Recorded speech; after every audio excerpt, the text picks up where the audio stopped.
नमस्कार दोस्तों. Euch am Bordkorene akboi die importante pikebare mijn theoretical foundation of international law.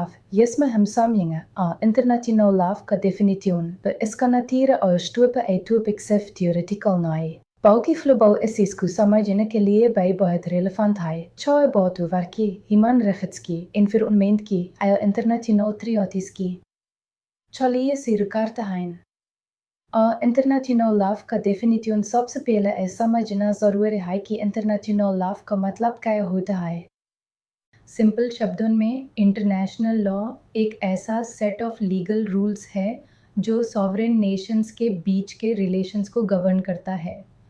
ये rules mutually accepted होते हैं और इनका पर्पस होता है पीस मेंटेन करना, कोऑपरेशन प्रमोट करना और डिस्प्यूट रेजोल्यूशन को लीगल फ्रेमवर्क के थ्रू हैंडल करना. अब कुछ लीगल एक्सपर्ट्स के डेफिनेशंस देखते हैं. ओपेनहाइम कहते हैं international law is the body of customary and conventional rules which are considered legally binding by civilized states in their intercourse with each other. इसका मतलब है कि स्टेट्स आपस में जो रूल्स मान लेती हैं वही इंटरनेशनल लॉ का पार्ट बन जाते हैं. J.L. ब्रायरली कहते हैं International law is the body of rules and principles of action which are binding upon civilized states in their relations with one another.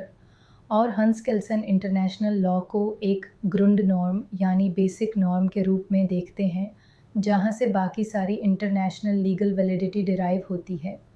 अब इंडियन कॉन्टेक्स्ट की बात करें तो article 51 of the Indian constitution कहता है कि इंडिया का M होना चाहिए इंटरनेशनल पीस प्रमोट करना, just and honourable relations maintain करना और इंटरनेशनल लॉ और ट्रीटी ऑब्लिगेशंस का रिस्पेक्ट करना. इसका मतलब है कि इंटरनेशनल लॉ सिर्फ एक आउटर कॉन्सेप्ट नहीं बल्कि कॉन्स्टिट्यूशनल लेवल पर भी रिकॉग्नाइज्ड है. B. Nature and scope of international law. अब हम बात करते हैं इस लॉ के नेचर और स्कोप की, यानी इसकी प्रकृति क्या है और ये किस किस एरिया में लागू होता है. 1. Nature of international law. ये सबसे ज़्यादा डिबेट वाला पार्ट है. क्या इंटरनेशनल लॉ रियल लॉ है? कई लोग कहते हैं कि न इसके पास कोई ग्लोबल लेजिस्लेचर है, न कोई पुलिस फोर्स, ना ही कोई सुप्रीम कोर्ट जैसा अथॉरिटी, तो फिर ये लॉ कैसे हुआ? लेकिन सपोर्टर्स कहते हैं कि इंटरनेशनल लॉ का नेचर डिफरेंट ज़रूर है, लेकिन ये रियल लॉ ही है क्योंकि स्टेट्स खुद वॉलंटरली इसे अग्री करते हैं. ट्रीटी साइन करना और फॉलो करना भी कंसेंट का फॉर्म है. कंप्लायंस काफ़ी हाई होता है क्योंकि स्टेट्स अपनी इमेज, डिप्लोमेसी और फ्यूचर रिलेशंस के लिए रूल्स फॉलो करना चाहते हैं. 2. Legal theories about nature of international law. अब चलिए कुछ लीगल थियरीज समझते हैं जो बताती हैं कि इंटरनेशनल लॉ का नेचर क्या है. I. Natural law theory. इस थियोरी के मुताबिक इंटरनेशनल लॉ मोरालिटी और जस्टिस पर बेस्ड है. ये यूनिवर्सल है और ह्यूमन नेचर के प्रिंसिपल्स से निकला है. जैसे कि वॉर करना गलत है, ये एक मॉरल प्रिंसिपल है जो लॉ बन गया. E. Positivist theory. इस थियोरी के हिसाब से लॉ वही होता है जो स्टेट्स ने खुद बनाया हो या एक्सेप्ट किया हो, यानी कंसेंट से ही लॉ बनता है. कस्टम और ट्रीटी दोनों इसमें आते हैं. Realist theory. रियलिस्ट्स कहते हैं कि लॉ सेकेंडरी है, असली गेम पावर और नेशनल इंटरेस्ट का है. लॉ तभी काम करता है जब स्ट्रॉन्ग कंट्रीज चाहे. IV. New Haven school. ये थियोरी कहती है कि लॉ एक पॉलिसी मेकिंग प्रोसेस है जहां वैल्यूज़, गोल्स और डिसीजंस इन्फ्लुएंस करते हैं लीगल नॉर्म्स को. V. Third world approaches to international law. 12. ये थियोरी कॉलोनियल बैकग्राउंड को क्रिटिसाइज करती है और कहती है कि international law historically western countries का टूल था. अब ज़रूरत है कि ग्लोबल साउथ के इंटरेस्ट्स को भी इक्वल इम्पॉर्टेंस दी जाए. 3. Features of international law. चलिए अब इसके कुछ इम्पॉर्टेंट फीचर्स देखते हैं. Consent based. लॉ तभी लागू होता है जब स्टेट्स यूज़ एक्सेप्ट करें. डिसेंट्रलाइज्ड. कोई सेंट्रल वर्ल्ड गवर्नमेंट नहीं है. Horizontal nature. सारे स्टेट्स लीगली इक्वल होते हैं. Enforcement through pressure. Sanctions, diplomacy और समटाइम्स वॉर के थ्रू एनफोर्समेंट होता है। डायनामिक, ये लॉ कॉन्स्टेंटली इवॉल्व हो रहा है। 4. Scope of international law. पहले के टाइम में इंटरनेशनल लॉ का स्कोप लिमिटेड था, जैसे diplomacy, war and peace territory treaties. लेकिन आज के टाइम में इसका स्कोप काफ़ी ब्रॉड हो गया है। चलिए कैटेगरीज के रूप में समझते हैं। आई, इंटरनेशनल ह्यूमन राइट्स लॉ। इसमें इंडिविजुअल्स के बेसिक राइट्स प्रोटेक्ट होते हैं, जैसे right to life, liberty, equality etcetera. Major documents: universal declaration of human rights, ICCPR, ICESCR, I. International humanitarian law, IHL। War के टाइम में सिविलियंस और wounded soldiers की protection के लिए लॉ। एग्जाम्पल: जिनीवा कन्वेंशंस, आई। International criminal law. इस law के under individuals को punish किया जा सकता है फॉर हेनस क्राइम्स जैसे genocide, war crimes. Court: international criminal court, ICC। IV, environmental law. Global warming, pollution, deforestation सैब हैंडल करता है इंटरनेशनल लॉ के through.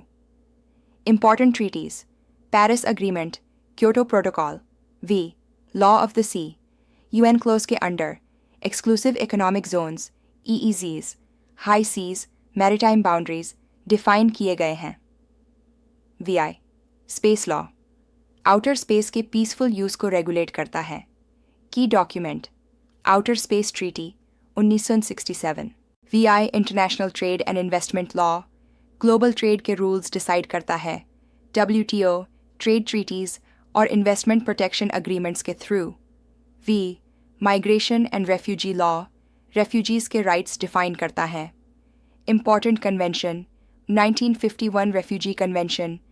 X, cyber law and AI regulation. एब, डिजिटल स्पेस भी इंटरनेशनल लॉ का part बन रहा है, जैसे cyber attacks, data protection, surveillance etcetera. X, law of treaties. Vienna convention के थ्रू ट्रीटीज़ का क्रिएशन, इंटरप्रिटेशन और टर्मिनेशन डिफाइंड है। 5. Subjects of international law. पहले सिर्फ स्टेट्स को ही लीगल सब्जेक्ट माना जाता था, लेकिन अब कुछ और भी एंटिटीज़ इंक्लूड हो चुकी हैं। Sovereign states. Primary subjects: international organisations जैसे UN, WHO। Individuals, specially human rights और क्रिमिनल लॉ के under NGOs and corporations liberation movements under special conditions. 6. Sources of international law. International court of justice के article 38(1) के मुताबिक 4 major sources हैं: treaties, conventions, customary international law, general principles of law, judicial decisions and juristic opinions, subsidiary means. 7. Relationship with domestic law. 2 approaches होती हैं: monism, international law और domestic law same legal system का part हैं, जैसे Netherlands में। Dualism, दोनों अलग systems हैं। इंटरनेशनल लॉ को अप्लाई करने के लिए पार्लियामेंट से लॉ बनाना पड़ता है, जैसे इंडिया और UK में। 8. Enforcement of international law. बिना वर्ल्ड पुलिस के इंटरनेशनल लॉ कैसे एनफोर्स होता है? Diplomatic pressure, sanctions, UN security council actions, international courts and tribunals reputation damage, soft power के थ्रू कंप्लायंस एनफोर्स होती है। 9. Limitations of international law. कुछ flaws भी हैं। कोई ग्लोबल लेजिस्लेचर नहीं, सेलेक्टिव एनफोर्समेंट होती है। स्ट्रॉन्ग कंट्रीज अकाउंटेबिलिटी से बच जाती हैं। डिस्प्यूट रेजोल्यूशन स्लो होता है।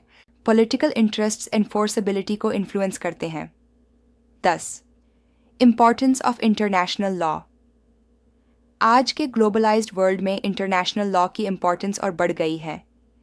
पीस और सिक्योरिटी मेंटेन करता है, ग्लोबल ट्रेड और इकोनॉमिक कोऑपरेशन को प्रमोट करता है, ह्यूमन राइट्स का प्रोटेक्शन करता है, क्लाइमेट चेंज जैसे ग्लोबल इश्यूज एड्रेस करता है, डिस्प्यूट रेजोल्यूशन का पीसफुल और लीगल मैकेनिज्म प्रोवाइड करता है। तो दोस्तों, इंटरनेशनल लॉ एक यूनिक लीगल सिस्टम है जहां रूल्स किसी सेंट्रल अथॉरिटी से नहीं, बल्कि म्यूचुअल कंसेंट, कस्टम और कोऑपरेशन से बनते हैं। आज के टाइम में ये लॉ सिर्फ स्टेट्स के बीच के रिलेशंस नहीं, बल्कि individual rights, environment, technology and global justice को भी कवर करता है।